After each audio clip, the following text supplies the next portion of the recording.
My name is Shubha. I am going to be 50 years old.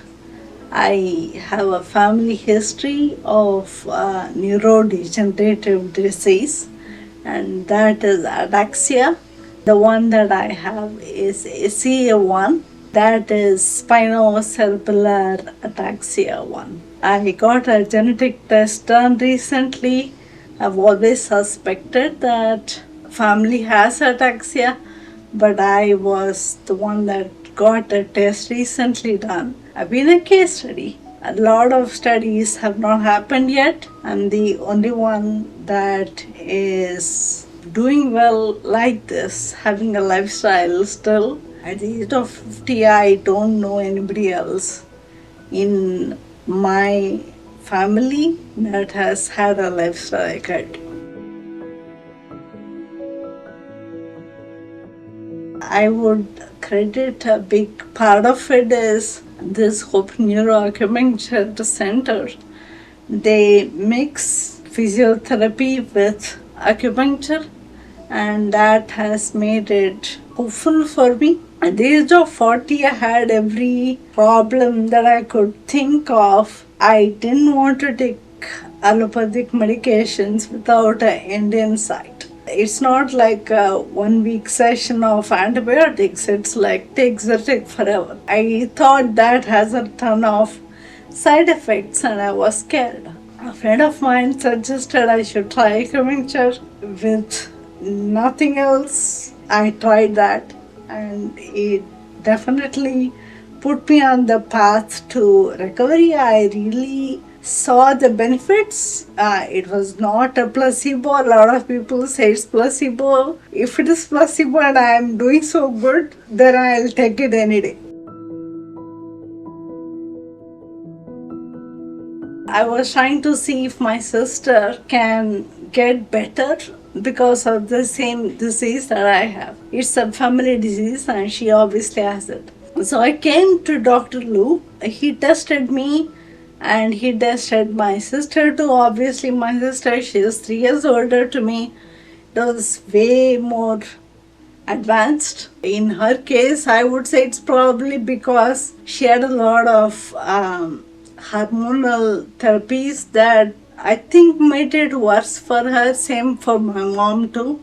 And that's also why I shy away from constant medication without end in sight. She came on a wheelchair.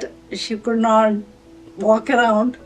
And in 6 months, she got to a point where she would walk in the local park for 2 miles with just a cane stick. That was a really good validation for me on how to look at this disease that I have and see how I can live forward. So it's been 5 years and I have been coming every week and seeing Dr. Lou. It's been fantastic. I've learned a lot. I've learned that doing the same thing over and over and over again retrains your brain. Typically, it starts at the age of 35.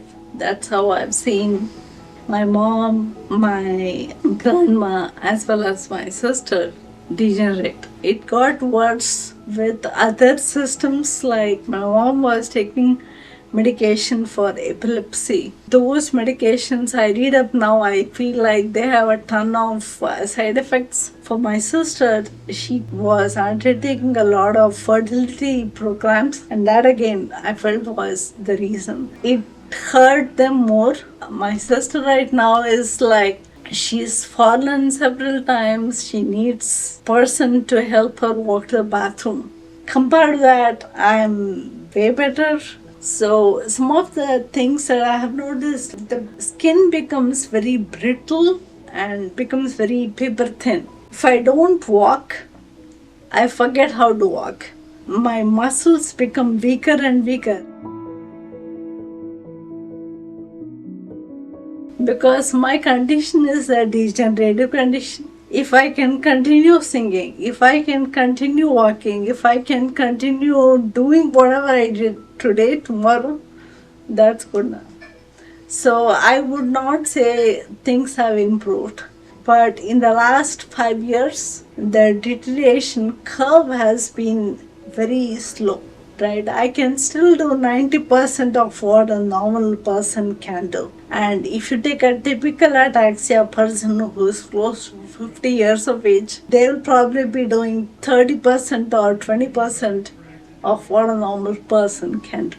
For example, I went to the neurologist 1 year before I came here, that was 6 years ago. And her prognosis was in 2 years I'll get to the wheelchair or the walker kind of equipment. And it's been 6 years. And every time I see her, she's surprised. She's like, oh, no difference, no difference, no difference. So it's good for me. I do a musical instrument to keep my fingers still active, and then I sing. I go for a walk 1 hour around the house, and then I do 1 hour yoga every day. Apart from this, I do acupuncture, and then I do the physiotherapy here as well. I'm able to walk, I'm able to travel, I'm able to go park, visit stuff, go to the office. I lead 50 people and nobody thinks differently about it. People look up to me, they are really motivated, they thrilled that somebody like me would have this mentality and keep doing this. Dr. Lou does not think of my problem as just one clinical problem that needs fixing with acupuncture. I felt that he was thinking of the entire person and doing that holistic. I'm very glad I found him. I'm very happy actually. What I would say to anybody that has this is there's hope, a good lifestyle if you're willing to work towards it. So don't accept what life gives you, but fight against it. My disability does not define me. You have no say in the cards given to you, but you have a say in how you play it, right? And if you play it right and you are happy with how you're doing it, that's what you can.